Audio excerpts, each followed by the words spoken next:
the prices of those are very high right now and might be more suited to kind of save for my future of my adult life.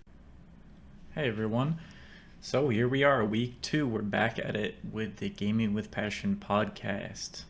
And let me just say, I was kind of surprised by everyone tuning into the podcast, so I'm glad to know that people care that we're back. I'm excited to be back every week. Just put my thoughts out there. It's a lot of fun. So, week 2, we're going to have our segment from last time, and maybe we're going to talk about something a little bit interesting, like game prices, what's been going up and down in my collection, or just random things like that. But at the top of the show today, we're going to talk about how when you see this video, which should be tomorrow for me, I'm going to be going to a Retro World convention in Connecticut. And I'm super excited. I mentioned last week it's the first video game conference I've ever gone to. I'm going to meet up with a few people that are associated with the Gaming and Collecting podcast that I've been fans of for many years now, so I'm hyped on that. And also just meeting random people, fans of gaming, retro gaming, maybe some channels I've seen. I think there's some invited guests that they've announced. Not all the ones I was hoping for, but there are some interesting people on there. So I will be doing some sort of like vlog coverage of it. I'm not exactly sure what that means yet. I'm going to try to do my best and just capture like my feelings and try to show off cool stuff, meeting up with people, and just all that content for you guys. Like I said, I'm trying to really build up kind of the personal connection of this channel. I like making the content I make, but putting a face behind the videos themselves. So, like I said last week, if you're going to that, let me know. Maybe we can hang out. I will be bringing a bunch of games with me. So, if you're willing to trade or sell, I'm kind of looking to sell some games, I think, to other people. I'm bringing like Sonic 1 through 3 on Genesis, some pretty rare PS4 games, just things like that I've had around for a little while that kind of don't really bring me joy anymore in the collection. So if you see me and you want to trade or something, let me know as well.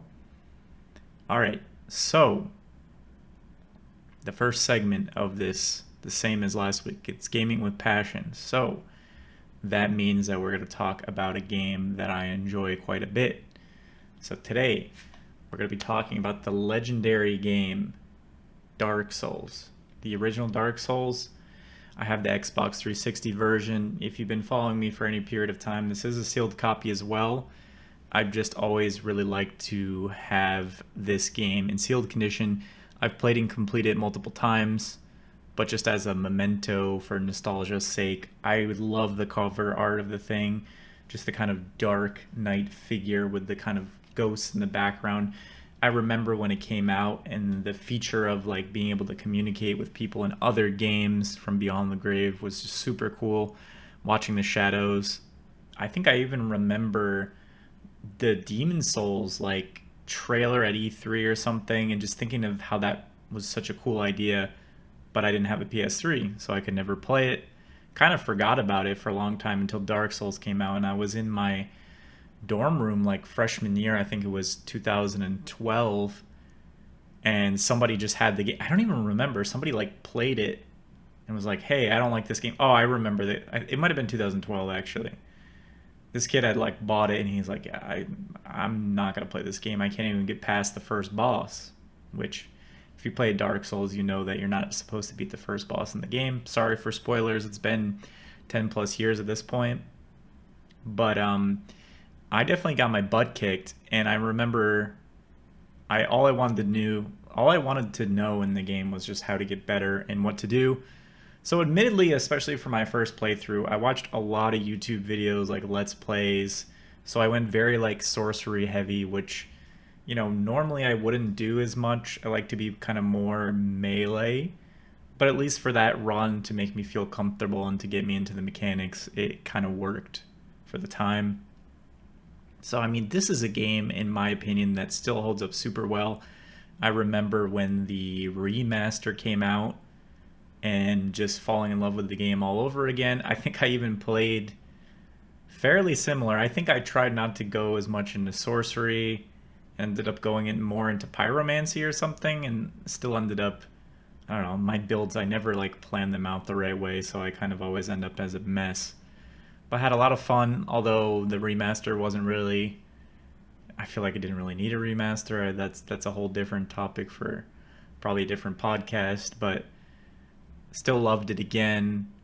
You know, I've played multiple entries in the series, two, three, pretty much all the mainline Souls-like games except for Sekiro, um, and that's just because I never had a copy of it, never felt like it was my type of game.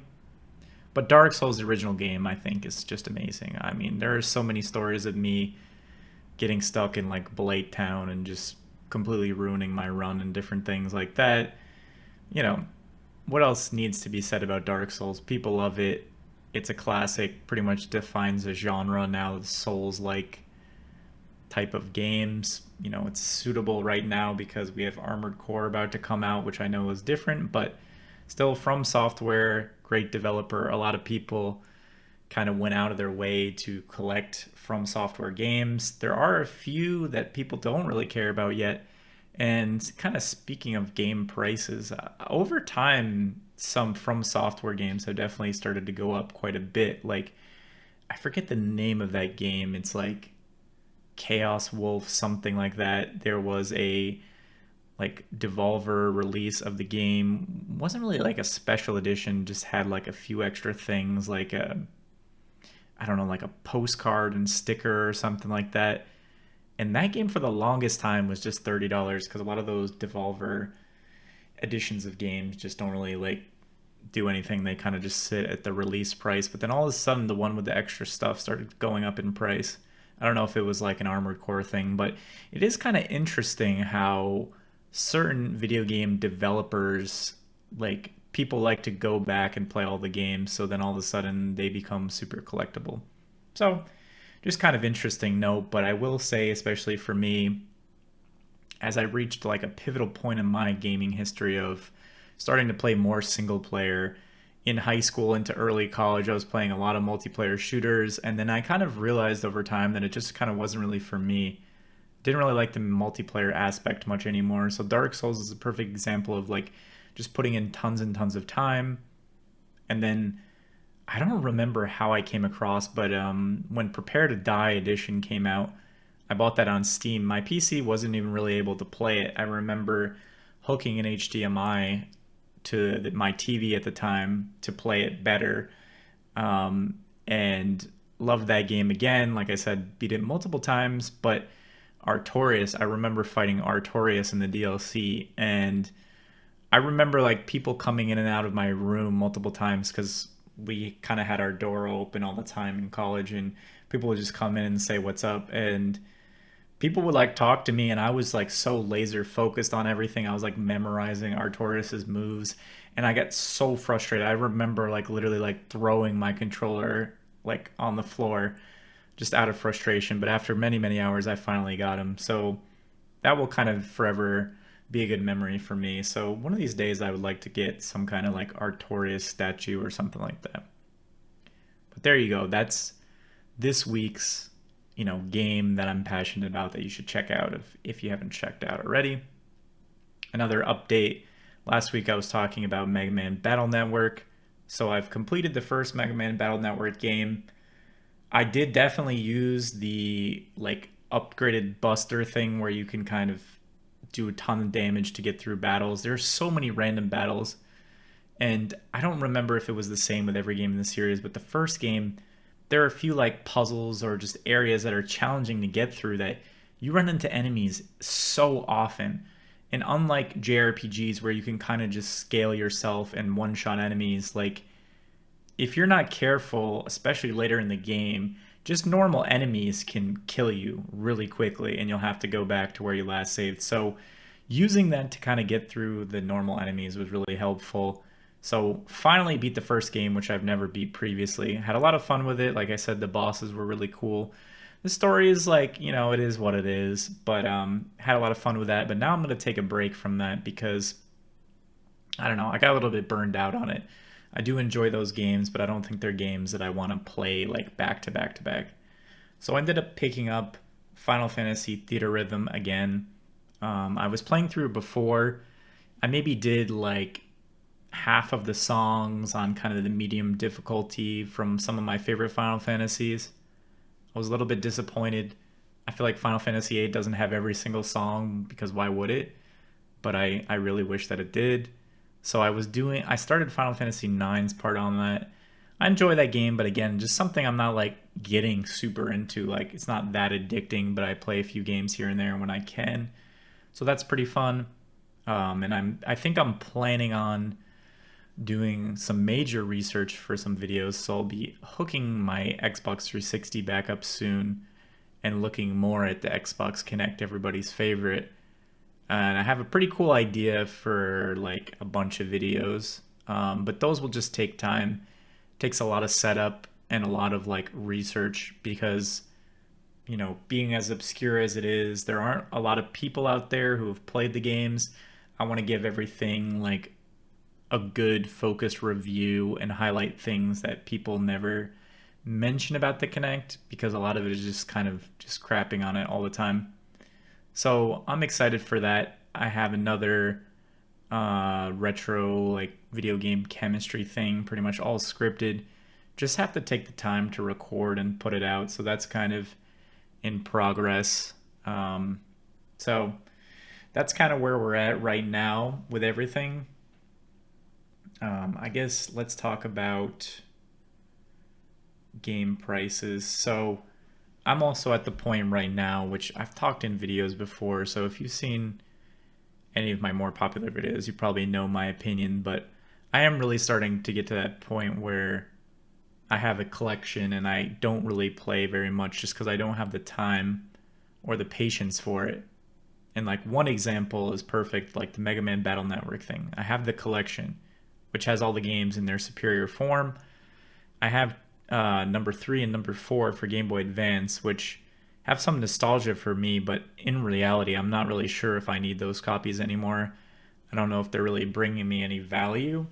So that's something that I think, the prices of those are very high right now and might be more suited to kind of save for my future of my, my adult life rather than just sit on a shelf. So that's something we're dealing with. And as far as other things, like there are just some really obscure things that I have in the collection that I just bought for the purpose of them either being really cheap or like speculating on. And then, if I was going to actually speculate on games, which I think is not a great idea, you should probably get out at some point. You're not just going to hold things indefinitely because that doesn't really make any sense either. So, starting to very closely examine. I was hearing on the Pixel podcast, which if you don't subscribe to Pixel Game Squad and you like video game hunting and nostalgia stuff, I would thoroughly advise you check that channel out. And they have a podcast, and they were just talking about the fact that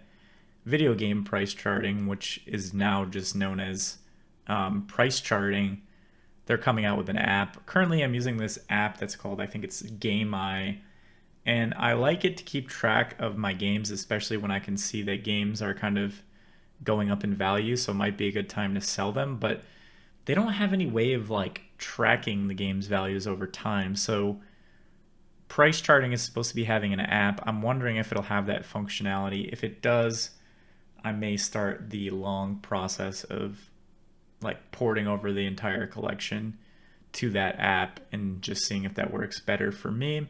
So I don't know. If you know anything about that, let me know, I guess. And going back to another thing from last week's podcast, I think I requested that people may put out in the comments and, reach out to me.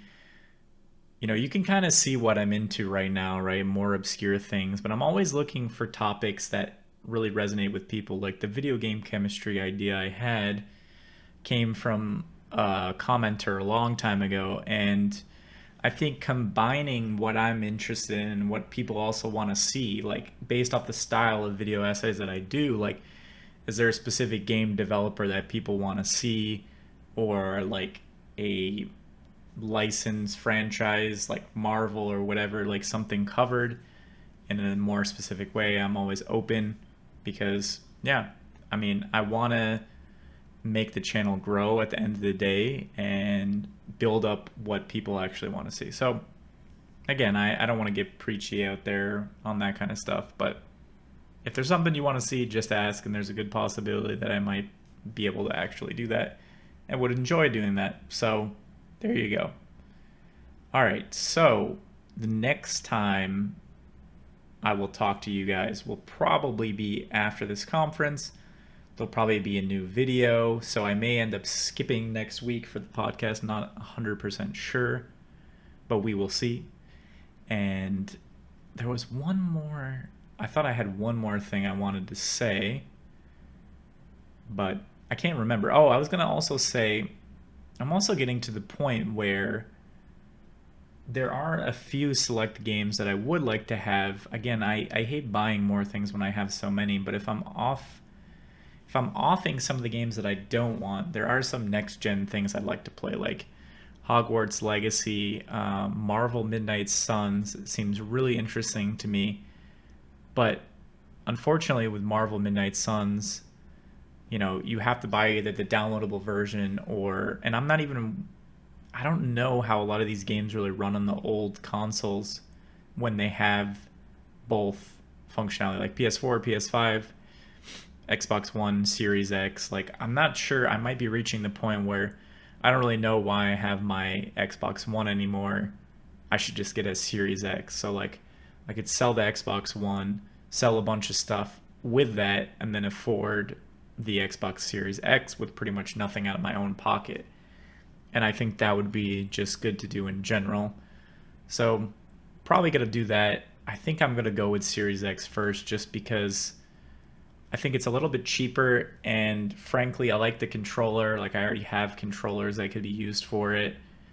And I don't know, Xbox games tend to be cheaper, which I kind of like at the end of the day. So that will be something I guess I'll be doing going forward.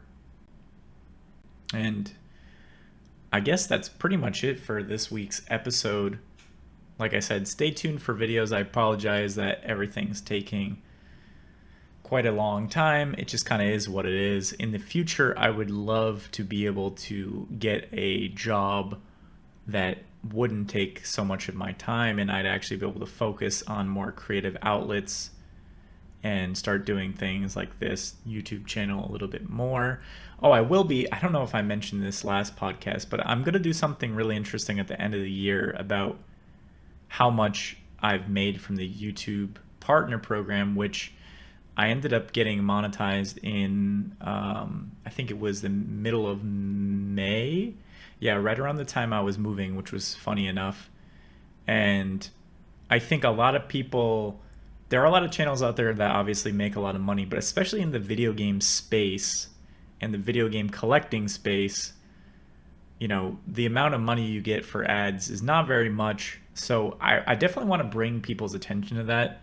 I like to watch YouTube videos about people that talk about that kind of element because I think especially the younger generation, like Gen Z, like I heard a statistic that says that the most common like said profession that these kids want to have is being a YouTuber. And obviously, you know, probably 1% of YouTube channels really blow up and the rest of them don't. So even something like Twitch, like I did Twitch for, I don't know, 3 or 4 years, and just being an affiliate on Twitch, even having like 10 subs is would give me more money than the money I'm making right now on YouTube. And for the record, I'm not making like content daily or monthly even really. So like a lot of my like money and my ad views are coming from like evergreen content. But in reality, you get the gist, right? Like it would be much easier to do something different, or do a type of video that's going to get a lot of views and that's really easy to make, because you basically want to pump out the amount of views that you can have. So for example, if this video got me just as many views as doing my video essays, if I wanted to make money, I would just make one of these videos every day, right? So that's something to think about. And that is that's some food for thought, guys. So gaming with passion. If you have any tips on how I can make this better, let me know. And I know it's kind of awkward me talking here, but I want to give everyone kind of a look behind the screen. I used to follow this YouTuber many years ago. I think it was like Goemon something. He was associated with this website RetroWare, and he used to always, it was really funny. He had a channel, really good content, but he was so sporadic. He would sometimes release like one video a month, one video a year, and like as time went on and his life got better and better, and like he had a house and he had a kids, like everything got so delayed, but he would still do these like periodic update videos, and I feel like that's kind of what this is. So if you ever randomly found this channel and watched this video, this is for you, because yeah, I thought it was always really interesting to just see what he was up to. So there you go, guys. Gaming with Passion reboot number 2. Until the next video, guys. Peace.